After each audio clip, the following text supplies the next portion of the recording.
যেমন ধরেন সাদিক কায়েম ঢাকা ইউনিভার্সিটির ভিপি হয়েছে, তাকে তো জানতাম না। এখন পর্যন্ত ঢাকা ইউনিভার্সিটিতে কোনো শিবিরের কমিটি প্রকাশ করে নাই, এখনও জানেন না যে ওর ভিতরে ছাত্রলীগ নাই, এটা নিশ্চয়তা কি? কারণ সাদিক কায়েম নিজেও তো ছাত্রলীগের ভিতরে ছিল, হেলমেট বাহিনীর ভিতরে ছিল। সুতরাং গণতান্ত্রিক রাজনীতিতে বিশ্বাস করতে হলে রাজনীতি ওপেনলি করতে হবে, গুপ্ত রাজনীতি নাই, তাহলে তো ওই দেশ তো ভেঙে ছারখার হয়ে যাবে।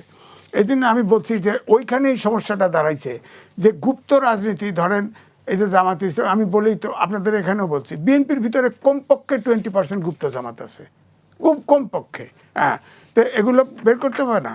এখন আবার এও বলি যে কেন মানুষ একটা গ্রুপ ফিরিয়াস হয়ে ওঠে, কারণ হচ্ছে জামাত কিন্তু সার্বজনীন রাজনৈতিক দল না। আমি এটা আগেও বলেছি, জামাতের দেখেন অনেক প্রতিষ্ঠান আছে, এটা এনজিও টাইপের সরকার, সব প্রতিষ্ঠানে চাকরি করে জামাতের সমর্থকরা, এর বাইরে অন্য জায়গা নেই। তো জামাত যদি আজকে ক্ষমতায় আসতো, ধরেন এই ইলেকশনে ক্ষমতায় আসতো, তাহলে তো জামাতের রাষ্ট্র হতো, এটা তো অন্যদের জন্য হতো না। এই যে কমিটি নেয়, জিএস তো ঢাকা বিশ্ববিদ্যালয় শিবিরের কমিটির প্রেসিডেন্ট, তারা তো প্রকাশ্যে সেখানে রাজনীতি করছে। না, জামাত ইসলামের আমিরের প্রতিষ্ঠান আপনার সিলেটের তার যে মা শিশু হাসপাতাল, এর আগে মিডিয়ায় কথাগুলো পরিষ্কার আসছে, সব ধরনের লোকেরা সেখানে চাকরি করে। তো জামাত ক্ষমতা আসলে যদি জামাতের এটা এই দেশ হয়ে যেত, এই তথ্যটা তো আমার মনে হয় যথার্থ না। জামাত ইসলামী হিন্দু প্রার্থীকে একজনকে নমিনেশন দিয়েছে, জামাত ইসলামীর বিভিন্ন কমিটিগুলোতে সব ধরনের লোক আছে। এটা ইসলামী ছাত্র শিবির প্রকাশ্যে লড়াই করছে, যখন লড়াই প্রকাশ্যে হয়েছে তখন কিন্তু শিবির গুপ্ত ছিল না। আর যখন তারা লড়াই করে রাষ্ট্র ক্ষমতা পরিবর্তনের জন্য, আগেই তো বলেছে যে তত্ত্বাবধায়ক যারা ছিল এডিটারিং পাওয়ার, তারাই কিন্তু মেকানিজম করে কিন্তু জামাতকে ক্ষমতা থেকে কিন্তু দূরে সরিয়ে দিয়েছে, এটা এস্টাবলিশড হয়ে গিয়েছে। তো এই অবস্থায় ছাত্র শিবিরের জায়গায় যদি ছাত্রদল থাকতো, তাহলে তো ওই লড়াই সংগ্রামে তাদের অগ্রণী ভূমিকা ফ্রন্ট সাইডে তাদের কথা ছিল। তাহলে এই জায়গাটা আপনাকে খেয়াল রাখতে হবে। আমি যদি ঢালাওভাবে অভিযোগ করেন যে জামাত ইসলামী ক্ষমতা আসলে এটা জামাতের রাষ্ট্র হয়ে যাবে, জামাত ইসলামী যেভাবে অন্য দল অন্য মতের প্রতি শ্রদ্ধাশীল, শ্রদ্ধা দেখিয়েছে, ধৈর্যের পরিচয় দিয়েছে, এরকম যদি অন্য দলগুলো আপনি ধরেন এই যে ভোট ম্যানিপুলেশন না করলে, যদি আদারওয়াইজ যদি না করেন, যেভাবে আপনারা নির্বাচিত করাই একটা পরিকল্পিতভাবে একটা বাইরের রাষ্ট্রে গোপন আন্ডারস্ট্যান্ডিং এর ভিত্তিতে আপনি যে দলের বিরুদ্ধে আপনাদের যুদ্ধ লড়াই আপনারা সবাই মিলে আওয়ামী লীগের বিরুদ্ধে করলেন, তাদের সাপোর্ট নিয়ে আপনি আবার ক্ষমতায় আসলেন। তারা আগে অভিযোগ করলেন আওয়ামী লীগ ছাত্রলীগের এই সমস্ত ব্যবসা বাণিজ্য সবকিছু এই ছাত্র দল বিএনপির লোকেরা টেম্পো স্ট্যান্ড এই সেইগুলো দখল করেছে, এই কথাগুলো আপনারা বলেছেন। কিন্তু দেখা যায় ভোটের সময় আপনারা তাদের সাপোর্ট নিয়ে তারা সরকার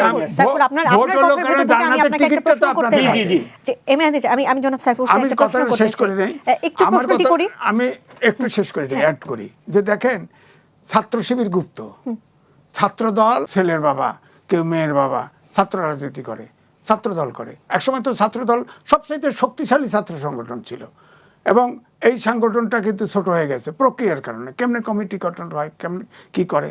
তো এখন আমার বক্তব্য হলো একটাই, যে সবাই এই প্র্যাকটিস করা হয়েছে, গুপ্ত রাজনীতি করে কোনো লাভ হয়নি, প্রকাশ্যে সবাই রাজনীতি করেন। 54 বছর দেশ হয়ে গেছে, আর পরীক্ষা আমরা দিতে পারবো না।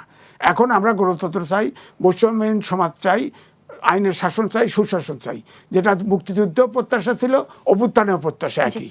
সুতরাং এখানে গুপ্ত রাজনীতি যারা করবে তারা টেরোরিস্ট, তাদেরকে আইনের আশ্রয় না, সারা বিশ্বে এটা করে, তারা টেরোরিস্ট, তাদের গ্রেপ্তার করতে হবে, তাদের বিচার করতে হবে। গণতন্ত্রে কোনো গুপ্ত রাজনীতির কোনো সুযোগ প্রকাশ্যে তাদের যদি হাঁটলে দেখলেও কিন্তু তাদের উপর আঘাত হয়েছে।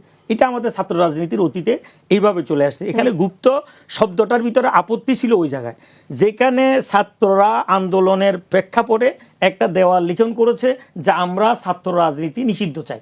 আপনি ছাত্র রাজনীতিটারে কাটে দিয়ে ওখানে গুপ্ত রাজনীতি, ওই দেওয়াল লেখার যেটা এস্টাবলিশ লেখা সেটার উপরে আপনি এই হাত দিয়েছেন, কলম দিয়েছেন। আপনি খালি জায়গায় গুপ্ত লেখেন না, তাতে কোনো আপত্তি নেই। কিন্তু আপনি যদি শিবিরকে গুপ্ত বলেন, আমি বলবো তখন ছাত্র দলকে কায়দা বলতে হবে। কিন্তু কায়দা ছাত্র রাজনীতি ওখানে কিন্তু ওইটার উপর দিয়ে লেখছে গুপ্ত রাজনীতি, ওইখানে সেখানে তো কোনো দলকে ইন্ডিকেট করা হয় না। না, এটা একটা লেখা এস্টাবলিশ, যেটা কলেজের ছাত্র সমাজ ওই সময় প্রকাশ্যে লড়াই করেছে, রক্ত দিয়েছে, তারা একত্রিত হয়ে সেই একটা স্লোগান লিখেছে। আপনি ওই জায়গায় যখন একটা জিনিস কেটে আরেকটা জিনিস ঢুকাচ্ছেন, ওইটা নিয়ে কিন্তু গন্ডগোল টেস্টটা হচ্ছে, গুপ্ত এখানে নাথিং। আপনি আমার নিজস্ব আমাদের একটা স্বীকৃত সকলে মিলে একটা যে ডিমান্ড ছিল, একটা স্লোগান, আপনি ওখানে কাটিয়ে দিবেন কেন? আপনার তো জায়গার কোনো অভাব নেই, আপনি গুপ্ত সারাক্ষণ লেখেন না। এই জন্য ছাত্র শিবির গুপ্ত নয়, এটা মূলত একটা ব্লেম দেওয়ার মতো ছিল। আগে রাজাকার দিয়েছে, ওই যখন সাবজেক্ট ম্যাটার খাচ্ছে না, নতুন একটা আনার সুযোগ হয়েছে। আমি তো বলবো, যদি আমি কালকে এই বিষয় যখন পড়ছিলাম, কোরআন শরীফের সূরা ফিল আপনি পড়বেন, ফিলের যদি তফসিরে যান তাহলে দেখবেন যারা বাইর থেকে এরকম অস্ত্রশস্ত্র নিয়ে এসে কোনো আদর্শ কোনো কিছুর উপরে হামলা চালায়, কোরআন শরীফ ওদেরকে কায়দা শব্দ বলে উল্লেখ করেছে। জি। এখন আমি তো বলবো, শিবির যদি গুপ্ত হয়, ছাত্রদল কায়দা হয়ে যাবে, এবং যদি এটা এস্টাবলিশ করে তখন ট্রানজিট নামে করিডোর নিছে ইন্ডিয়া, এটা আমি লিখেছি, কেউ ছাপে না। আমি কই যাব বলেন? আমি তো ফ্রি হ্যান্ড লিখি, বিভিন্ন পত্রিকায় দেই, কেউ ছাপে না, ডরে। কারণ ইন্ডিয়া যদি অসন্তুষ্ট হয়, কেউ ছাপে না। আপনি দেখেন যে আপনার পোর্ট আমাদের বাংলাদেশের ভূখণ্ড দিয়ে আপনার 7 সিস্টারে গেছে, ওখান থেকে আবার ফিরে যাবে, হ্যাঁ, আমাদের ভূখণ্ড দিয়ে যাবে। এটা করিডোর না? তালপট্টি বেরুবাড়ির মতো করিডোর না? করিডোর বলছে না, ওটা ট্রানজিট নামে লয়ে গেছে। তো এটা তো আমার ভূখণ্ডের জন্য, স্বাধীনতা সার্বভৌমত্বের জন্য হুমকি স্বরূপ, এটা কেউ চাপে না। এই জন্যই বলছি যে এই চুক্তির ভিতরে আমাদের দেশ বিরোধী চুক্তিও আছে। এটা এখন যেটা হয়েছে, আমাদের দেশের মিডিয়া থেকে শুরু করে ব্যক্তি পর্যন্ত যে ক্ষমতায় যায় এবং ভারত কোন দিকে আছে সেই দিকে দৃষ্টি রেখে কথা বলে, সেই দিকে দৃষ্টি রেখে আপনার চলতে চেষ্টা করে। এই জন্য আমি বলছি। এখন দ্বিতীয়টা আপনি যেটা বললেন, যে আমি বলছি কিন্তু দুটাই, ছাত্র রাজনীতি ছাত্ররা করা উচিত এবং ছাত্রদের সমস্যা নিয়ে ছাত্র রাজনীতি করা উচিত। ছাত্র রাজনীতি আমরা 54 বছর দেখলাম। ছাত্র রাজনীতি শুধুমাত্র রাজনৈতিক দলের জাস্ট অঙ্গ হিসাবে কাজ করে। এরা দেশের আর জাতীয় রাজনীতি যারা করে তারা কিন্তু এই দেশে কোনো গণতন্ত্র উপহার দিতে পারে নাই, আইনের শাসন উপহার দিয়ে 54 বছর দেশ স্বাধীন 55 বছরে পড়ছি। সুতরাং আমি তো এই রাজনীতি ব্যক্তিগতভাবে আমি এই রাজনীতি আমি চাই প্রত্যেকটা দলের ভিতরে গণতন্ত্র থাকুক এবং দেশে গণতান্ত্রিক চর্চা থাকুক, আইনের শাসন থাকুক, সুশাসন থাকুক, এটা আমি চাই। সুতরাং আপনি যেভাবে দেখছেন, আমি মনে করি যে ছাত্র দলের আপনি ধরেন 2 ছেলের বাবা, 3 ছেলের বাবা সন্তান, হ্যাঁ ছাত্র দল করে, হ্যাঁ। আবার ছাত্র শিবির, ভাইজান যে অস্বীকার করলো, এখন উনি বলতে পারবে না ঢাকা ইউনিভার্সিটিতে এখনো কমিটিতে কে আছে এটা এখনো প্রকাশ করে নাই। ওর ভিতরে ওই কমিটির ভিতরে কে আছে? আমরা তো উপর থেকে প্রেসিডেন্ট সেক্রেটারি চিনি, আর কয়েকজন পদধারীকে চিনি, আর তো চিনি না। এবং ওই শাহবাগে ওই পুলিশ স্টেশনে যখন হয় তখন কিন্তু ডাক দিয়েছে শাহবাগে আসো, কেউ আসে নাই। কারণ গুপ্তরা তো আসে না, প্রকাশ্যে আসতে চায় না, হ্যাঁ, সামনে কয়েকজন আসে। এই জন্য আমি বলি যে গণতান্ত্রিক বিশ্বে যেভাবে চলে, আমার মনে হয় যে অভ্যুত্থানের শক্তি যার সমস্যা আছে তাদের ভিতরে গঠনমূলক আলোচনা করে এটার সমাধান করা উচিত। কারণ এইভাবে যদি আপনার সংঘাত সংঘর্ষ হয় অভ্যুত্থানের শক্তির ভিতরে, তাহলে তো ফ্যাসিবাদের আগমন ঘটবে। ফ্যাসিবাদের আবার আইন পাশ করে রাখছে না, যে জামাত ইসলাম আওয়ামী লীগ সহ সন্ত্রাসবিরোধী আইন করে রাখছে না। এটা তো ওপেন এন্ডেড আইন, এটা কালো আইন। তো আপনি দেখেন 1974 সালে স্পেশাল পাওয়ার অ্যাক্ট, দুজনই অ্যাডভোকেট। 5ই আগস্টের পরে মোস্তাক যখন ক্ষমতায় আসে তখন 80% লোক গ্রেপ্তার হয়েছিল ওই স্পেশাল পাওয়ার অ্যাক্টে। আর অর্থাৎ স্পেশাল পাওয়ার অ্যাক্টে ডিটেনশন, ধরা খাইলে কোনো কোর্টও হিয়ারিং দেয় না। এখন যে এই যে ধরেন আওয়ামী লীগ নিষিদ্ধ রেখে সন্ত্রাসবিরোধী আইন করলো এবং ওটার ডিটেলে আছে ওদের সমর্থক সহযোগী সংগঠন যা আছে সবাই আইনের আওতায় আসবে। এই আইনটা যে যখন সুযোগ পায় ব্যবহার করে ফেলতে পারে না, তাহলে এটা গণতান্ত্রিক বেশ হলো। এটা তো পার্লামেন্টে পাশ হয়েছে, আইন পার্লামেন্টে পাশ হয়েছে, সেখানে জামাতও বসেছিল, এনসিপি বরং বাইরে চলে গেছে। তো এখন জামাত যে থাকলো, এখন ধরেন বিএনপি এখন মাঠে নামছে, আন্দোলন করতেছে, ধরেন আইন শৃঙ্খলা বাহিনীর অবনতি ঘটলে তারা ব্যবহার করতে পারে। আওয়ামী লীগ ধরেন 5 বছর 10 বছর 20 বছর পরে আসলো, আসে বিএনপিকে নিষিদ্ধ করতে পারে।